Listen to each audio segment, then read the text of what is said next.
કોઈ આપણા ઘરે આવે ને તો આપણો વિવેક એમ કહે છે કે પહેલા એને બેસાડાય, પહેલા એને જલપાન કરાવાય, ચા પાણી કરાવાય, પછી એને બપોરે ભોજન કરાવાય ને પછી ધીરે કરીને પૂછાય કે હું આપની શું સેવા કરી શકું. આ આપણો ગૃહસ્થાશ્રમ છે. સીધે સીધો દરવાજો ખોલીને એમ ના કહેવાય કેમ આવ્યા છો, એમ થોડું કહેવાય. અને આ ફોને તો બહુ ઉપાડા લીધા હવે છે, બહુ બહુ બહુ બહુ બહુ.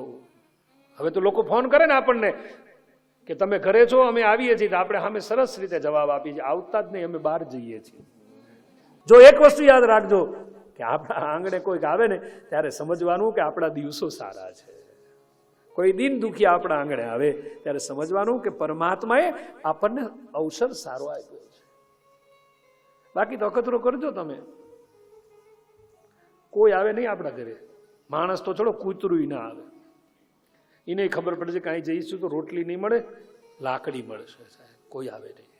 પણ આપણા સારા દિવસો હોય, આપણો સ્વભાવ સારો હોય, આપણી પ્રકૃતિ સારી હોય, આપણી અંદર પ્રેમ હોય, આપણી અંદર સત્ય અને કરુણા હોય, આપણે લાગણીશીલ હોય, આપણી જીભમાં મીઠાશ હોય, આપણી જીભમાં અમી વરસતી હોય, ત્યારે કોઈક આપણા ઘરે આવે છે. બાકી કોઈ આપણા ઘરે નહીં આવે.